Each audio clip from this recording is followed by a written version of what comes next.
El jardín del Instituto San Miguel olía a césped recién cortado y a flores que intentaban competir con el brillo de las copas de champán.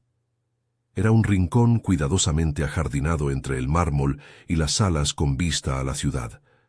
Bancas de hierro forjado, fuentes discretas, macetas que guardaban helechos y una alfombra de sombra que nunca terminaba de cubrir el sol. Allí, en una tarima baja instalada frente a la fachada principal, Mauricio Vargas habló con la voz firme que había aprendido a usar cuando necesitaba que el mundo lo escuchara.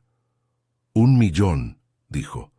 1.000.000 de pesos para cualquiera que me cure. La frase cayó en la tarde como una moneda lanzada a una pileta. Hizo círculos, manchó el reflejo y provocó un oleaje de risas. Detrás de él, sus socios sonrieron exactamente como esperaban. Antonio Ramírez soltó la carcajada larga de quien encuentra la broma especialmente graciosa. Diego Torres se inclinó hacia Roberto Luna, y Roberto, con la boca torcida, miró a Javier Silva como quien encuentra en el espectáculo algo más entretenido que los balances trimestrales. Eran hombres acostumbrados a medirlo todo en contratos y porcentajes. Para ellos, aquello era entretenimiento. Mauricio estaba sentado en su silla de ruedas, la mano apoyada en el brazo acolchado, la otra sosteniendo una copa vacía que le servía más de accesorio que de bebida. La silla, diseñada por ingenieros que nunca tuvieron que probar su propia humanidad, parecía más un trofeo que un instrumento de movilidad. Su rodilla inmóvil era la nota discordante en una escena compuesta para demostrar poder. Carmen se quedó de pie a un lado, con el delantal todavía en la muñeca. Había llegado sin invitación, atraída por la promesa de que aquel día el instituto abriría la sala a gente de la comunidad para una recaudación. Su rostro reflejó la incomodidad conocida. Ella había pasado años limpiando los pasillos, doblando sábanas, escuchando a los mismos hombres felicitarse entre sorbo y sorbo. Hoy la humillación venía con etiqueta. Isabela Morales, una niña de 11 años con trenzas apretadas y ojos que no permitían sonrojarse por el ruido, estaba de pie al borde de la tarima. Venía de la calle, pero no era una de esas niñas que se esconden. Tenía manos pequeñas curtidas por trabajo y juegos, no por lujo, y una calma que no cuadraba con su edad. Sus zapatos estaban limpios gracias a la bondad de alguien la mañana anterior, pero las costuras todavía mostraban los hilos de la vida que llevaba. La apuesta era una humillación envuelta en moneda. Mauricio esperaba que alguien aceptara por necesidad, por espectáculo, por desesperación. Esperaba aplausos. Así se construyen ciertas pruebas públicas. Se coloca la vulnerabilidad de otro en el escenario y se observa cuánto vale para los presentes. Isabela levantó la mirada. No dejó que la risa le dictara miedo. Puso las manos en la espalda como si sostuviera un secreto. «Si nadie puede», dijo sin drama, «¿qué pierde usted?». La pregunta fue un cúter que partió en dos la carcajada general. No fue la ingenuidad lo que silenciaba a la gente. Fue la lógica fría y simple de una niña que no se sintió intimidada por el brillo del mármol ni por los trajes caros. No pidió el 1.000.000. No rogó. Simplemente devolvió la apuesta a su lugar. Si era una apuesta, que fuera real. Si no había posibilidad, entonces no había riesgo. Hubo una tensión nueva. Los ojos se movieron de Mauricio a los suyos, de los suyos a Carmen, y detrás de ellos la ciudad continuó su ruido indiferente.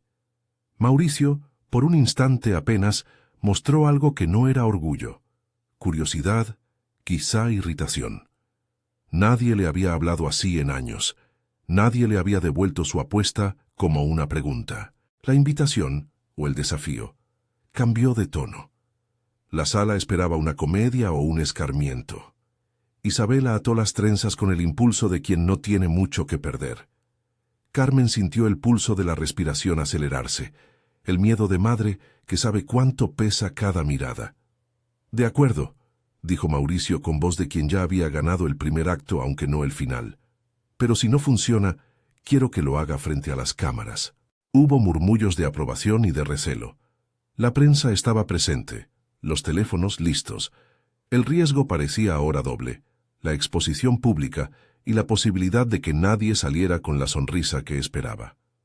Isabela no quiso dinero, solo pidió algo que sonaba más a honor que a pago, una oportunidad, y que le permitieran intentarlo sin cadenas. Si quieres saber qué ocurre cuando la desesperación se convierte en esperanza, quédate hasta el final. La noticia de la apuesta se replicó en los pasillos del instituto antes de que la tarde acabara. Algunos médicos se mostraron sorprendidos, otros irritados. En la oficina donde resguardaban los expedientes, la doctora Gabriela Montes, neuróloga de bata impecable, cruzó los brazos y contó los minutos con una precisión que no tenía que ver con sus estudios. A su lado, el doctor Héctor Navarro, clínico de mirada cansada y manos grandes, dejó la taza de café intacta. «No es sensato», dijo Gabriela. «No podemos convertir un acto público en un laboratorio improvisado». «No lo convertiremos», respondió Héctor. «Si deben mirar, que miren. Pero con controles, con registro, con respeto por la seguridad del paciente». Gabriela aceptó la condición con la frialdad propia de quien vigila variables. Propuso cámaras, sensores no invasivos, grabación de todo, y la presencia de la doctora Patricia Méndez para documentar y archivar datos de forma rigurosa. Patricia era metódica y tenía una vena de honestidad científica que la hacía rigurosa más por convicción que por profesión. Mientras los médicos hablaban en el patio descubierto, Isabela contó en voz baja a Carmen una historia que venía de otra forma de sabiduría. Habló de su abuela, Luz María Morales, una mujer a quien la gente del barrio había respetado no porque prometiera milagros, sino porque, cuando ella pasaba por las casas, devolvía algo que muchas historias modernas habían olvidado: escucha y dignidad. Luz María no era una celebridad de la medicina, era una referencia en el vecindario, una mujer de manos callosas que sabía nombrar el dolor con palabras que no avergonzaban a los que lo sentían. «Me enseñó a poner la mano», dijo Isabela, «a no prometer, a acompañar, a no tomar lo que no es mío». Carmen escuchó, y lo que oyó fue la continuidad de una tradición que había sostenido la vida de su hija cuando nadie más lo hizo. Recordó a su madre barriendo pisos en el instituto, recogiendo sonrisas que no siempre venían entre recibos y facturas. Carmen tenía una cosa clara: no permitiría que se burlaran de su hija, ni venderían su historia por un cheque. De regreso a la tarima, Mauricio observó a Isabela con más atención. Había en su mirada la maquinaria del que ha aprendido a ganar, pero también el brillo de algo que aún no se resolvía. Vergüenza antigua, quizá por otras decisiones, quizás por ausencias que ninguna riqueza había podido llenar. A su lado, sobre la mesa, se veía un retrato antiguo, una foto enmarcada con la sonrisa de alguien que aparentaba pocas complicaciones. Era un recordatorio, dijo la gente, de quién había sido antes. La idea de permitir a una niña intentar algo así creó una tempestad de opiniones. Para los 4 hombres en la sombra, Antonio, Diego, Roberto y Javier, la oportunidad olía a espectáculo y, quién sabe, a publicidad. Para otros era una irresponsabilidad. Cuando la sesión se organizó, el instituto no permitió improvisaciones. Hubo una habitación preparada con tacto, no un quirófano, sino un espacio que intentaba ser dignidad y ciencia al mismo tiempo. Una camilla con sábanas limpias, cámaras discretas, un eco de sol que entraba por las hojas, y sobre una mesa, los pequeños instrumentos de registro que nadie entendería en su totalidad, pero que daban confianza a los que cuidaban datos. Monitores, cables claramente etiquetados, una tablet y un micrófono que registraría todo. Mauricio se acomodó. Era la primera vez en años que permitía que alguien más hablara por él sin intermediarios. Sus manos, sobre la rueda de la silla, no temblaban, pero el rostro estaba tenso. Había algo de teatral en su decisión de probar, una manera de mostrar que la riqueza también se mide por el ánimo de desafiar lo improbable. Pero nadie estaba completamente preparado para lo que iba a pasar en los minutos siguientes. Isabela entró sin alardes. Sus manos, esos instrumentos humildes que habían sido enseñados por una mujer que sabía escuchar, temblaron un poco. Carmen la miró, con un nudo en la garganta que no dejaba salir la palabra. Antes de acercarse, Isabela cerró los ojos un instante y recordó la voz de Luz María. Nunca prometas montañas, niña, solo danos las manos y la verdad. Fue un guiño pequeño, casi invisible. Luego apoyó la palma en la rodilla de Mauricio. El contacto fue sencillo. No hubo vapores místicos ni extraños símbolos, hubo calor y la atención puesta en la persona. «Si en algún momento te sientes incómodo, me lo dices», susurró Isabela, más a sí misma que al millonario. Mauricio, sorprendido por la ternura de ese susurro, soltó una risa nerviosa. Afuera algunos periodistas esperaban su nota. En la puerta, los 4 hombres seguían con sus apuestas internas. La cámara comenzó a rodar. Primero se registró un calor leve, una sensación que Mauricio describió como si alguien hubiese encendido una estufa bajo la piel. No era fuego, no era dolor. Era una temperatura que recorría la pierna y se asentaba en el centro del músculo inmóvil. El monitor parpadeó. «Actividad neural registrada», dijo la pantalla en números que nadie supo traducir del todo, pero que Patricia anotó en una libreta con el gesto de quien archiva cosas que, al menos en ese momento, no parecen explicar nada absoluto. «¿Lo siente?», preguntó Héctor con la voz que intenta separar el asombro de la prudencia. «Sí», contestó Mauricio. «Calor. Como si alguien me recordara que tengo una pierna». Fue una frase simple y terrible. Había en ella la conciencia de un cuerpo que se volvía incómodo.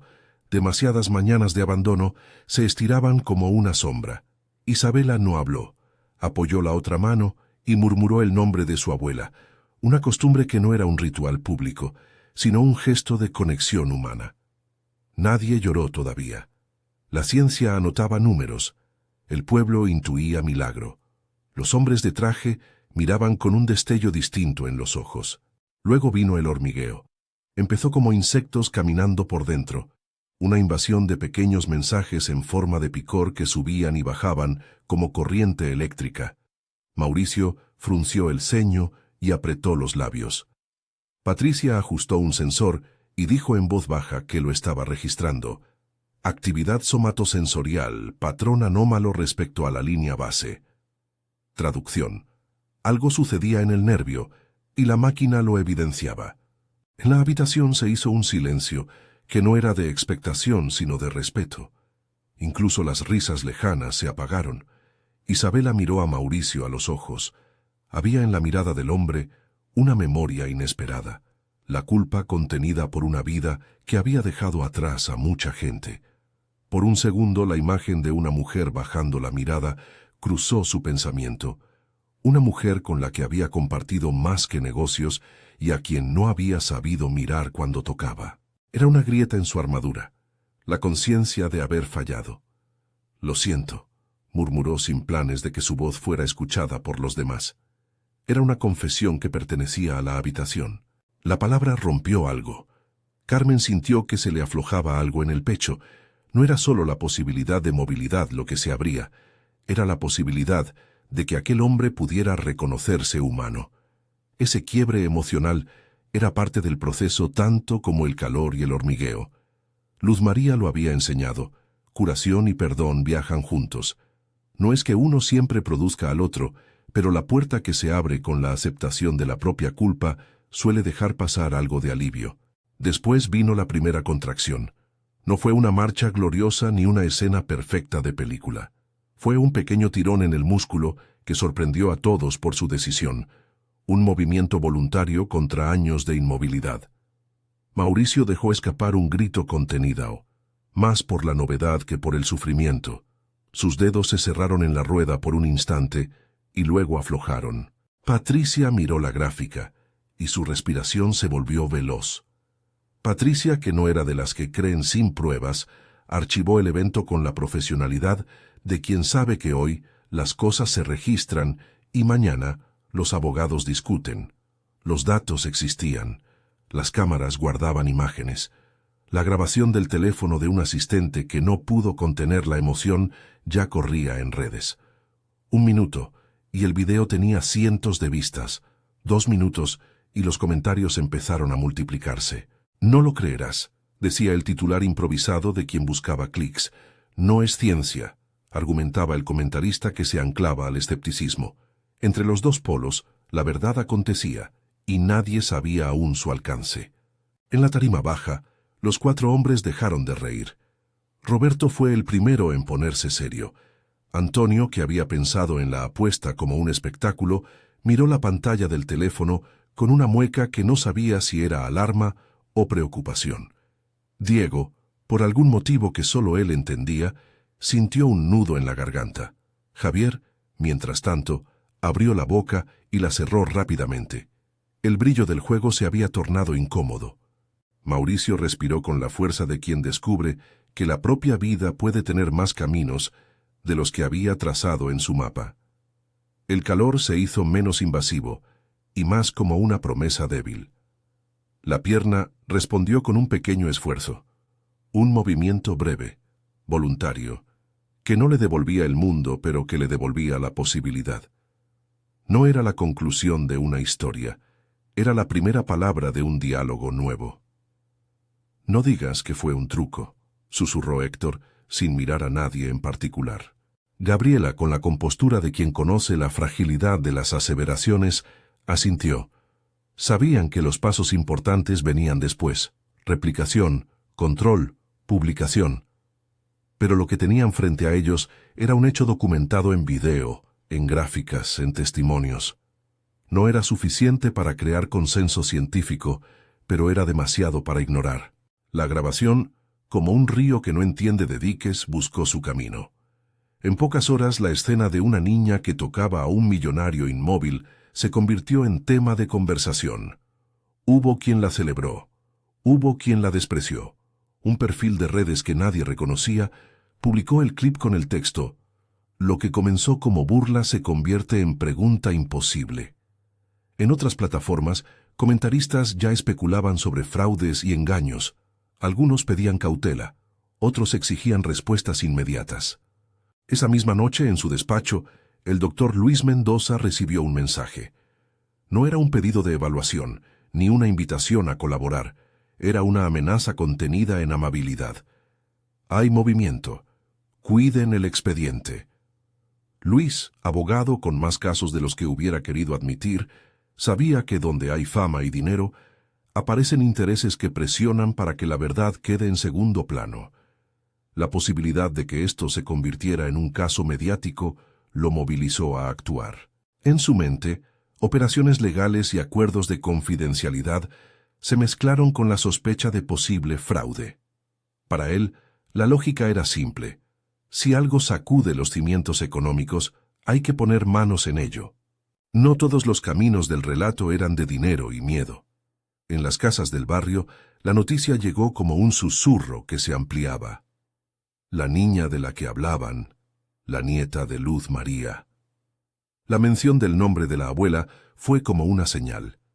La gente recordaba manos que habían curado con palabra y ternura, no con promesas. Las memorias de Luz María empezaron a circular, y con ellas relatos de dignidad de vuelta, de ancianos consagrados a miradas largas y silenciosas que bastaban para validar la existencia. Mauricio, al retirarse esa noche, miró la ciudad desde la ventana de su suite. La luz amarilla de los postes trazaba líneas sobre el asfalto. Pensó en su hija, en Sofía, cuya imagen era ahora una posibilidad de reconciliación que no se arreglaba con cheques. Había en su pecho algo que la fortuna no compraba: la voluntad de reparar el daño que había hecho a quienes no eran números. Esa confesión, si es que podía llamarse así, era el dato moral que lo ponía en marcha sin que ningún abogado lo empujara. En casa de Carmen, la radio no decía más que lo que cualquiera podía ver en pantalla: un millonario que había ofrecido dinero y había recibido una respuesta inesperada. Carmen lavó los platos con las manos frías y pensó en la abuela de Isabela. La limpiadora que había barrido pasillos tantos años fue escuchada por gente a la que nunca había hablado con tanta franqueza. El respeto había empezado a dar frutos. Carmen sabía que la apuesta del millón no era un gesto de generosidad, sino una prueba. Aún así, lo que se abría posible era más grande que la moneda. A la mañana siguiente, las salas del instituto se llenaron de personas que no buscaban espectáculo, sino ayuda. Pacientes con historias largas en los registros aguardaban sus turnos en pasillos que olían a esperanzas nuevas y a café.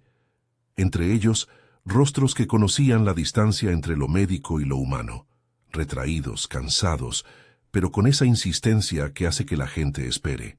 Era la primera vez para muchos de ellos que la ciencia y la tradición se miraban con curiosidad más que con desprecio.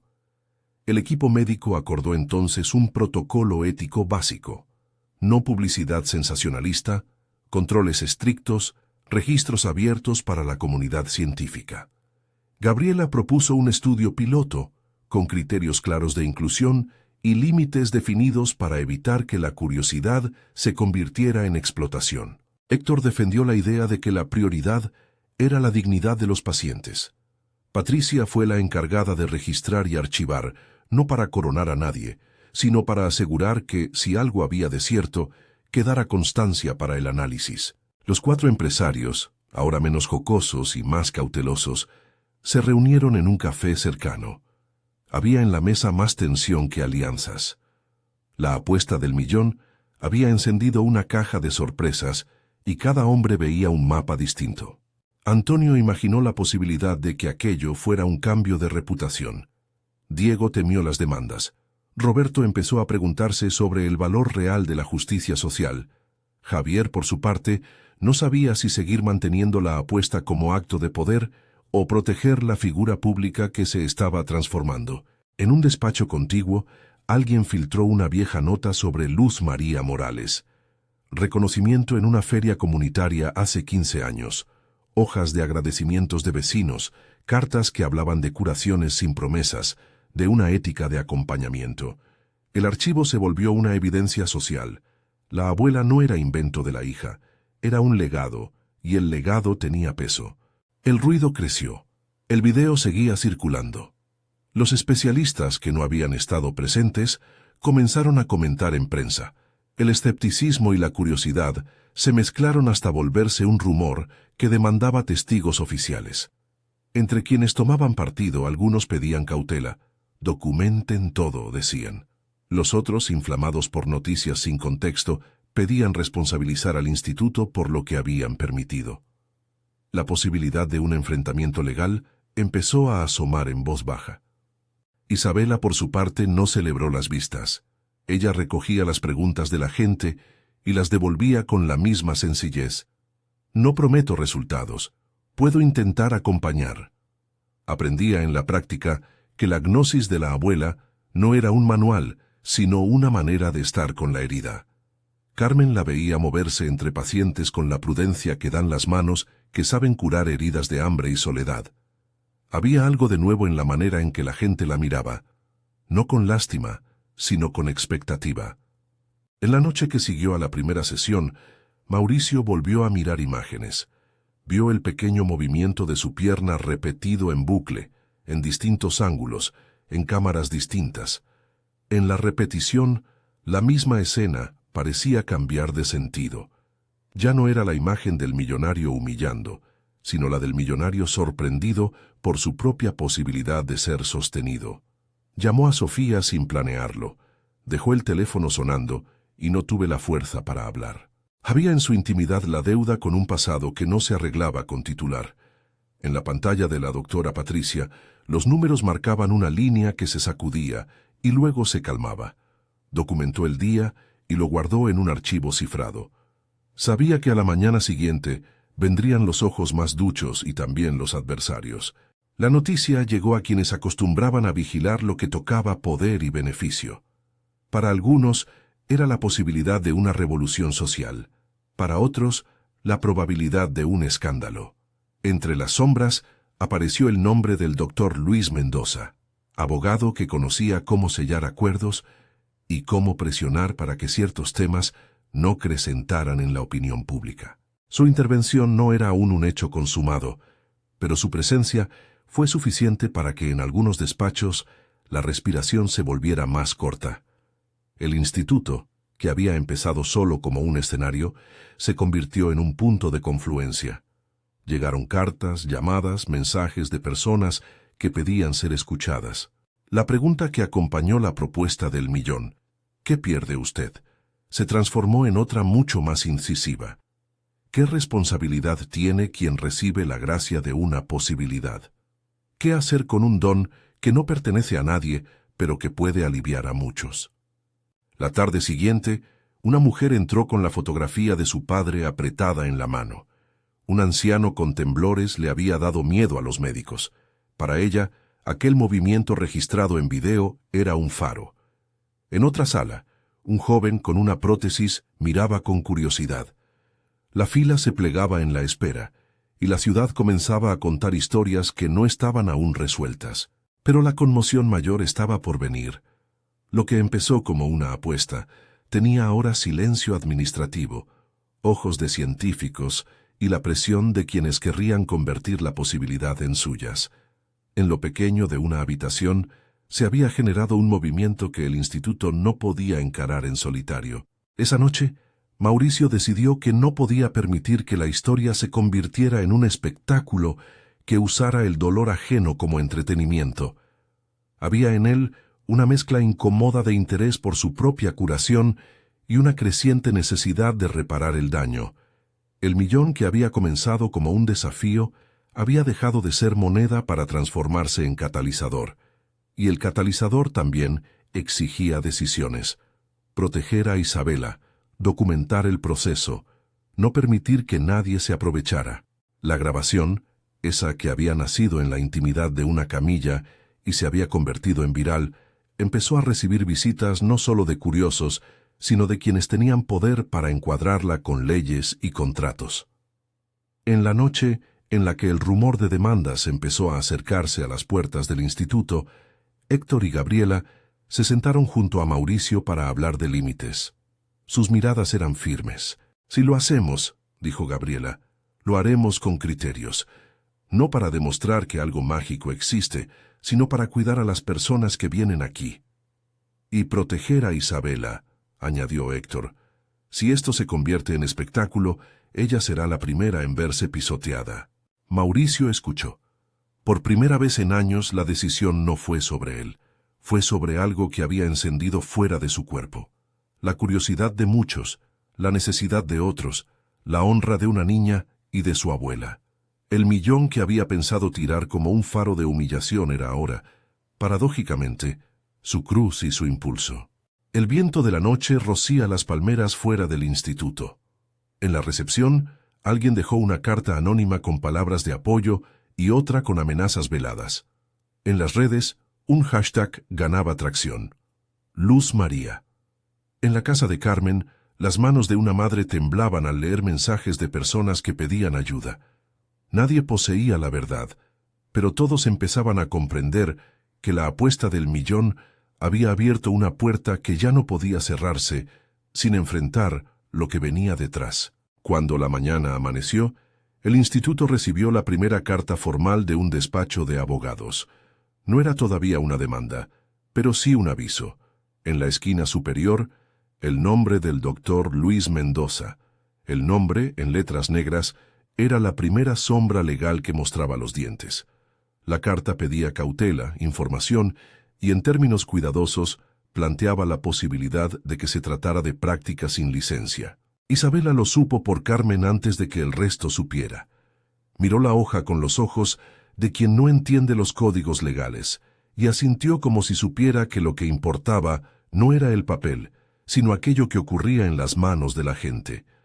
No había en ella pretensiones de heroísmo, solo una certeza. Si la abuela la había enseñado a acompañar, ella acompañaría. La ciudad, esa gran esfera que nos mira a todos con indiferencia, empezó a murmurar cosas más concretas. Opiniones, cartas, llamados a la calma, pedidos de investigación. Las cámaras regresaron. Los expertos empezaron a llegar. Y en un pasillo, un técnico guardó una copia del primer registro y la colocó bajo llave en un archivo encriptado. Sabía que las próximas semanas serían decisivas para algo que empezaba a parecer una encrucijada entre ciencia, dignidad y poder. Pero todavía faltaban pasos: replicación, estudio, protección legal, decisiones éticas, y la apuesta del millón, que había sido el detonante público, se convirtió en un hilo que ataba a todos los personajes: la niña que no pedía dinero, la madre que no quería explotación, los médicos que querían datos, el millonario que buscaba redención, los empresarios que temían reputación y el abogado que olía peligro económico. Fue en ese instante, cuando la ciudad ya había empezado a acordar su atención y los protagonistas sabían que el suceso se volvería mayor, que alguien golpeó la puerta del despacho donde Mauricio respiraba por primera vez sin fingir indiferencia. Un mensajero con un sobre grueso depositó algo que parecía contener el siguiente paso: una invitación oficial a participar en un diálogo público para discutir la posibilidad de un estudio, y al mismo tiempo, el primer aviso de que si aquello seguía fuera de control, había quienes estaban dispuestos a litigarlo. La carta y la sombra legal no cerraban el círculo, lo abrían, y en ese punto, justo cuando la idea de una pequeña mano sobre una pierna inmóvil empezaba a transformar el curso de cuerpos y conciencias, la historia aguardó por la siguiente decisión: elegir entre el silencio y la transparencia, entre el cierre y la comunidad, entre el miedo y el compromiso. El sol de la mañana golpeó de nuevo el mármol del instituto. Afuera, un grupo de personas esperaba sin saber aún lo que pedían. Dentro, Isabela apretó los dedos alrededor de la mano de Carmen y por un instante jugó con la posibilidad de que aquello no fuera un espectáculo ni una amenaza. Era una oportunidad para reivindicar. Era también el comienzo de una equivocada pero poderosa pregunta: ¿qué se hace cuando lo imposible empieza a moverse delante de todos? La pregunta siguió colgando en el aire como una nota que nadie quería tocar, porque significaba decidir.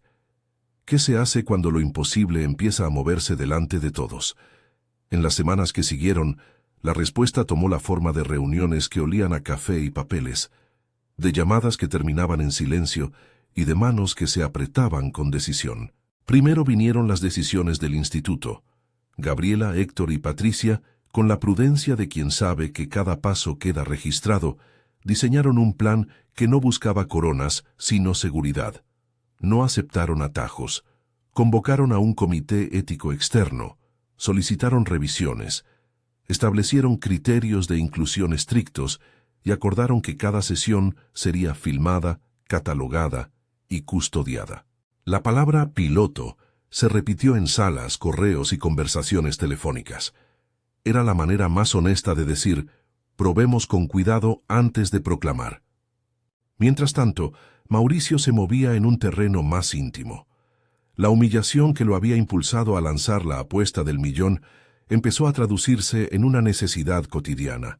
No quería que Isabela fuera arrastrada por la fama, ni que la historia terminara devorando a la niña como a una luz pasajera. Se vio a sí mismo frente al espejo de una forma que no le gustó. Un hombre que había convertido la cercanía en moneda y la distancia en estatus. Por eso tomó la decisión de no solo financiar el estudio, sino de someterse a las mismas reglas que pedían para los demás.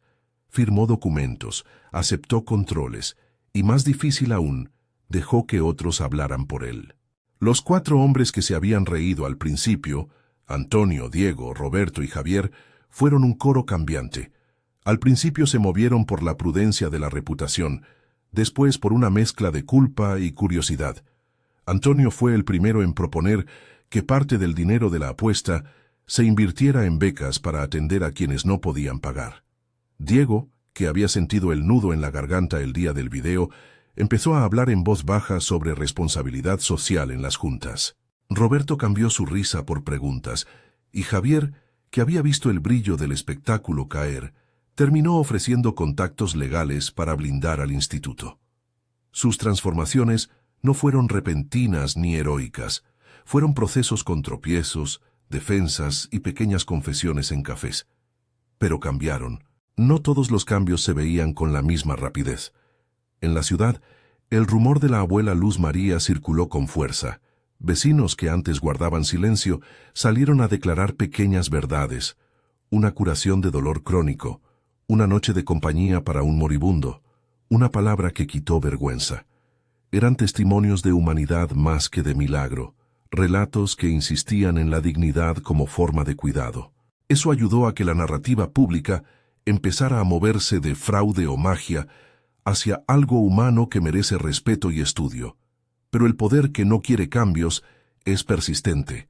El aviso de Mendoza fue la primera cuerda tensada en el otro extremo.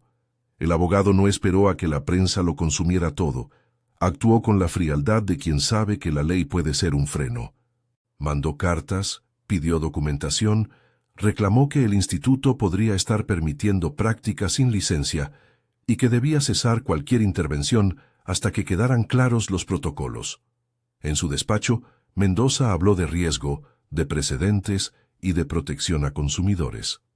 En voz baja comentó a quienes lo consultaban que era necesario frenar para evaluar. No habló de maldad, habló de lucro y de tablero legal. Cuando Mendoza elevó su petición a una instancia administrativa, el instituto respondió con la evidencia que ya había comenzado a amasar: videos sin editar, registros de sensores, gráficas, informes médicos y un archivo de consentimiento firmado por Mauricio. Patricia, con el rigor que siempre la caracterizó, presentó horas de registros, cada línea de tiempo con su hora exacta, cada monitor alineado con tomas de cámara y testimonios. Gabriela defendió ante el comité que la investigación no violaba normas si se hacía con transparencia. Héctor habló de la dignidad de los pacientes y de los límites que debían respetarse. La contraposición no fue un choque de dogmas, sino una discusión técnica y pública en la que la evidencia tuvo un peso inesperado. Mendoza buscó otras vías. Contrató a un perito que sugirió que la atención había sido improvisada. Reunió a personas que pedían cautela y sembró dudas en medios conservadores. Su estrategia fue poner en duda la cadena de custodia de las grabaciones y cuestionar la autoría de las supuestas mejoras. Sin embargo, en el corazón de su maniobra había una debilidad. La evidencia no dependía de una sola cámara ni de un solo testigo. Las grabaciones estaban replicadas, las mediciones sincronizadas, y varios profesionales estaban dispuestos a jurar por la autenticidad de los datos. Incluso algunos de los críticos más duros admitieron que si había un fraude, su alcance debía ser comprobado con pruebas sólidas, y las pruebas estaban allí. En paralelo, la comunidad se movilizó. Personas que habían recibido acompañamiento de Luz María, familias de pacientes con dolor prolongado, voluntarios de barrios cercanos, empezaron a llegar al instituto no con carteles, sino con historias. Llevaban comida, ofrecían su tiempo para clasificar documentos y pedían solo que se hiciera justicia, que no se permitiera que la posibilidad se silenciara por intereses. Ese apoyo civil creó una presión social que complicó los intentos de Mendoza de cerrar el caso con una simple advertencia legal. Hubo momentos de tensión, claro que los hubo. Una madrugada alguien dejó un sobre con amenazas veladas en la puerta del instituto. Un periodista dudoso publicó un artículo insinuando manipulación. El ruido mediático llegó a poner en crisis el funcionamiento del piloto. Pero cada vez que el miedo intentaba imponerse, apareció la misma respuesta. Más documentación, más transparencia y la decisión de no convertir el secreto en moneda de cambio. Las sesiones continuaron, bajo estricta supervisión. No eran numerosas ni sensacionalistas. Se mantuvo un criterio de triage: priorizar casos con criterios clínicos claros, limitar el número de sesiones por persona y proteger la identidad de quienes no querían exposición. El método que Isabela aplicaba no se convirtió en liturgia, siguió siendo un acompañamiento basado en toques y palabra, en presencia y escucha. Las sensaciones volvieron a aparecer en algunos pacientes: calor, hormigueo, contracciones voluntarias en músculos que antes no respondían. En cada caso, las mismas cámaras registraban, las mismas gráficas se imprimían y los mismos médicos anotaban con la cautela que les daba la ciencia. Un punto de inflexión fue la publicación preliminar que el equipo presentó en una conferencia regional de neurología y medicina integrada. No era una proclamación de milagro, era un llamado a estudio, datos, procedimientos éticos y la invitación a replicar bajo la supervisión de comités independientes. La presentación fue recibida con escepticismo y también con atención. Algunos colegas criticaron la falta de replicación en entornos múltiples. Otros pidieron acceso a los archivos para revisar. La idea no era imponer convicciones, sino compartir evidencia para que el debate se hiciera en términos científicos, no en titulares. Ese gesto de abrir archivos fue decisivo ante el siguiente movimiento de Mendoza. Al ver que no podrían acallar la información con demandas privadas, el abogado intentó desacreditar a los protagonistas, buscó en el pasado de los empresarios y del propio Mauricio, intentó sacar a relucir contratos dudosos y presiones potenciales. En respuesta, Antonio, Diego, Roberto y Javier aceptaron hablar públicamente de su culpa inicial. Frente a micrófonos, en entrevistas crudas, confesaron que habían tratado la apuesta como divertimento. Confesaron que la risa del primer día fue una cobertura para no mirar la vulnerabilidad ajena. No fue una defensa legal perfecta, pero desarmó la estrategia de Mendoza. Si los aliados del millonario reconocían su error y estaban comprometidos a reparar, la historia dejaba de ser un caso simple de fraude económico para convertirse en una crisis moral y social. Mauricio, por su parte, dio un paso que muchos no esperaban. Pidió encontrarse con Sofía. No hubo grandes argumentos ni promesas grandilocuentes. Hubo confesiones pequeñas y verdad. Le dijo que entendía el daño que había causado con su indiferencia, que no buscaba redención fácil y que, si lo permitía, quería intentar reparar la relación por el bien de la hija que esperaban. Sofía no cedió a la facilidad. Puso condiciones, límites y un pedido claro: que la familia no fuera parte del espectáculo. La reconciliación fue, por tanto, un proceso que avanzó con cautela y con la presencia firme de decisiones prácticas, terapia conjunta, acuerdos sobre la exposición mediática y la promesa de que el cuidado de la futura niña sería prioridad. Mientras tanto, Isabela continuó su aprendizaje. Su enseñanza no era un manual secreto, era presencia. Empezó a recibir a voluntarios instruidos por el equipo médico, enfermeras, terapeutas y jóvenes del barrio que querían aprender a acompañar sin invadir. Las primeras clases que dio en voz baja fueron una mezcla de técnica ancestral y cautela moderna: cómo escuchar sin prometer, cómo poner la mano sin pretensión, cómo reconocer límites. Cada alumno firmaba un compromiso ético: no lucrar con el don, proteger la dignidad del otro y siempre remitir a la medicina cuando fuera necesario. Ese código se volvió la columna vertebral de lo que más tarde sería el Centro Luz María Morales.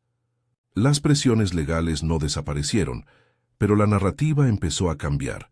Ya no se trataba solo de si algo era cierto, sino de cómo la sociedad respondería a una posibilidad que tocaba la memoria y la dignidad. Mendoza tuvo que enfrentar la evidencia en audiencias administrativas. Patricia presentó archivos. Héctor explicó protocolos éticos. Gabriela habló de la importancia de replicar y de no penalizar la curiosidad cuando se actúa con responsabilidad. Los testimonios de pacientes y vecinos añadieron un peso moral. Contaban cómo la escucha de la abuela y ahora la mirada de Isabela les había devuelto algo de esperanza. En una sesión decisiva, el abogado pretendió demostrar que los registros estaban manipulados, pero cuando la fiscalía solicitó las cadenas de custodia, encontró duplicados en servidores externos, respaldos en la nube y declaraciones firmadas por técnicos independientes que habían auditado el proceso. La oferta de transparencia que el instituto había hecho desde el primer día se convirtió en su mejor defensa. La conclusión no fue la del milagro legal concluido, sino la de una puerta abierta a investigación. Las medidas cautelares no prohibieron las sesiones, sino que impusieron condiciones: un comité externo de revisión, límites de publicidad y la obligación de publicar resultados preliminares en repositorios científicos. Para Mendoza fue un triunfo parcial. Para el instituto, una oportunidad para seguir documentando.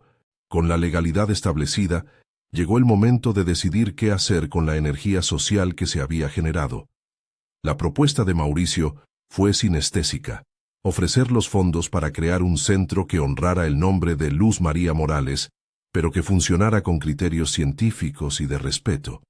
No se trataba de erigir un monumento, se trataba de construir un lugar donde la ciencia y la tradición dialogaran. Se acordó un código: Sesiones limitadas, triage riguroso, formación de acompañantes comunitarios, acceso para quienes no podían pagar y una política clara de no comercialización del método. Antonio, Diego, Roberto y Javier pusieron recursos y contactos. Médicos universitarios se ofrecieron como asesores. Vecinos donaron su tiempo. El Centro Luz María Morales nació primero como proyecto y luego como realidad en un edificio modesto cerca del barrio donde Isabela había crecido. No era un templo ni un laboratorio perfecto. Era un espacio con salas luminosas, un aula para formación, un archivo de registros y una biblioteca con libros sobre medicina, ética y memoria comunitaria. Sobre la entrada, una placa sencilla decía: dignidad, cuidado y evidencia. La inauguración fue modesta pero sentida. Gente del barrio, pacientes, médicos y algunos de los hombres que habían empezado riendo, se pusieron en fila para saludar y prometer su apoyo. En el centro, la enseñanza de Isabela cobró forma. Sus clases no estaban pensadas para crear curadores automáticos, sino para formar acompañantes responsables. Enseñaba a escuchar el dolor sin reducirlo a síntoma, a reconocer cuándo derivar a la medicina y cuándo ofrecer compañía, a no prometer resultados y a registrar cada sesión con el respeto que merece la vida humana.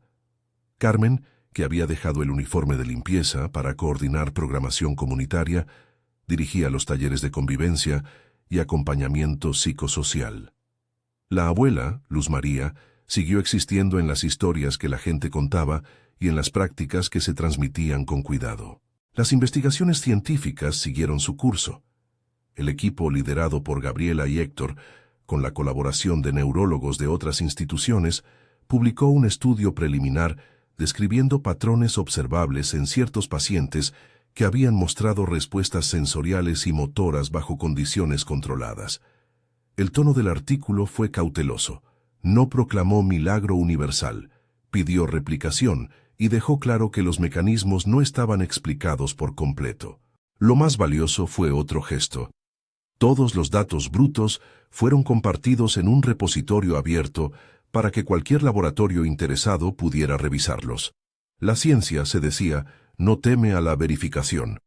Los resultados provocaron interés académico y también debates éticos. Algunos laboratorios no pudieron replicar los efectos en forma inmediata. Otros encontraron patrones parcialmente coincidentes en condiciones muy específicas. Lo que cambió fue el marco. Ya no era una disputa entre fe y ciencia, sino un campo de diálogo donde la curiosidad y la responsabilidad marcaban la pauta. Y aunque la comunidad científica pedía cautela, muchos pacientes que habían encontrado alivio y quienes habían recibido acompañamiento sostenían que la dignidad, más que la explicación, había sido el motor de la mejoría. En ese movimiento, la figura de Mauricio terminó por transformarse. Sus pasos no fueron todos firmes, pero hubo un día en el que la ciudad lo vio caminar en público sin la silla. No fue una escena espectacular, sino un trayecto corto, ayudado por un bastón y por manos amigas. Caminó desde la entrada del instituto hasta la puerta del Centro Luz María Morales, mientras la gente contenía el aliento. No era que hubiera resuelto todos sus daños físicos, la mejora era parcial y fruto de terapia combinada. Lo importante fue el gesto, caminar hacia algo que ya no era su alegría individual, sino la promesa de un proyecto comunitario. En la pequeña caminata su mirada buscó a Sofía y a la imagen de la hija todavía por nacer. Ella apareció a su lado, con la calma que dan las decisiones meditadas. En la fila de invitados, Carmen lloró en silencio. Cuando nació la niña, la ciudad miró con ternura complicidad. Había quienes sostuvieron que la vida entera era un experimento, pero para Isabela, la llegada de la bebé fue simplemente una ceremonia. Prometió ser madrina.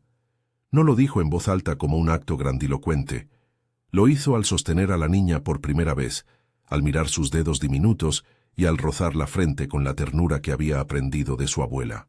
El simbolismo cerró un círculo. La apuesta del millón, concebida como humillación, había terminado por tejer una red de cuidado que llegaba hasta una cuna. El centro creció con calma.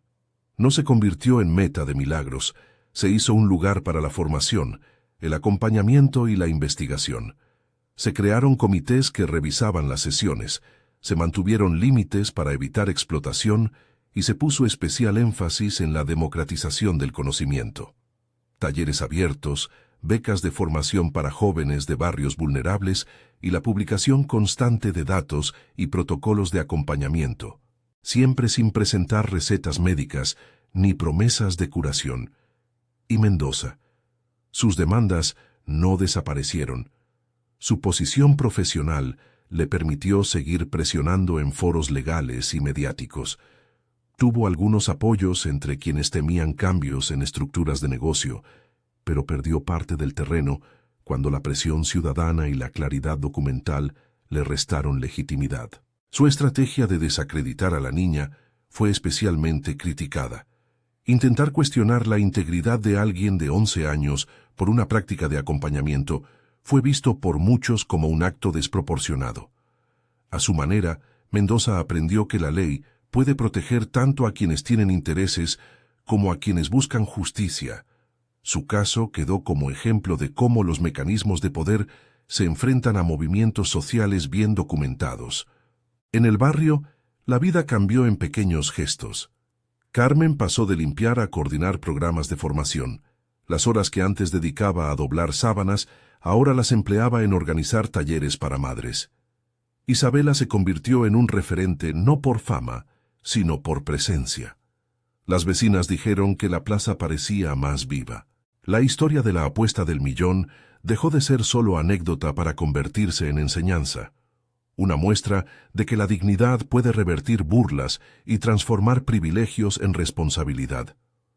Al cabo de un año del primer toque sobre la rodilla inmóvil, el centro abrió una convocatoria de colaboración internacional, no para vender un método, sino para invitar al debate científico y ético. Equipos de distintas disciplinas llegaron a observar, a compartir instrumentos y a proponer estudios controlados. No todos los experimentos dieron resultados consistentes, pero la cosa interesante fue otra. La forma de trabajo que integraba cuidado humano y control científico empezó a ser replicada en otros lugares con adaptaciones culturales. La lección no era universalidad, era método. Respetar la persona, documentar, abrir y proteger. En la última escena pública que cerró este ciclo, la inauguración de la sala de formación del centro fue un acto con pocos ornamentos. En el podio, Mauricio habló con voz contenida. No buscó aplausos ni reivindicaciones. Agradeció a quienes habían creído, a los que se habían equivocado y habían cambiado, a los que habían cuidado y a quienes habían arrancado desde el barrio la costumbre de escuchar. Dedicó la sala a Luz María Morales, con la humildad de quien entiende que los nombres perduran cuando devuelven dignidad. Isabela, de pie junto a Carmen, sostuvo la mano de la niña que había sido bautizada en medio de confidencias y promesas sencillas. La apuesta del millón reapareció, claro, pero ya no como desafío ni como humillación. Era una frase que la gente repetía en tono distinto. Fue esa apuesta la que nos obligó a mirar. Para muchos, la anécdota servía como símbolo de la posibilidad de transformar un acto de desprecio en una fuerza para el bien común. Para otros, fue una advertencia, que la curiosidad no se convierta en espectáculo y que la ciencia no pierda la ética en la búsqueda de titulares. En el cierre, el narrador podría detenerse en la imagen que mejor resumía la lección. Isabela, la niña que no pidió dinero, inclina la cabeza sobre la cuna mientras la pequeña mano agarra su dedo con una presión frágil y feroz a la vez. Al fondo, el mármol del instituto ya no brilla solo por el poder, refleja manos que se han reunido para cuidar.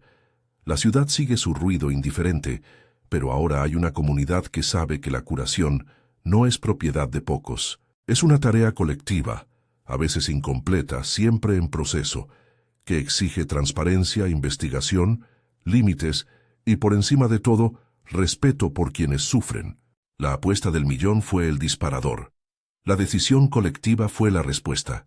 No se erigieron certezas absolutas, pero se construyeron puentes, entre la ciencia y la práctica, entre la tradición y el rigor, entre la responsabilidad y la compasión.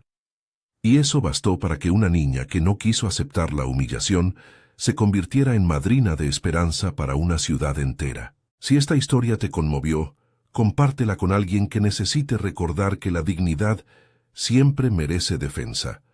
Suscríbete para escuchar más relatos que cruzan la fe, la ciencia y la humanidad.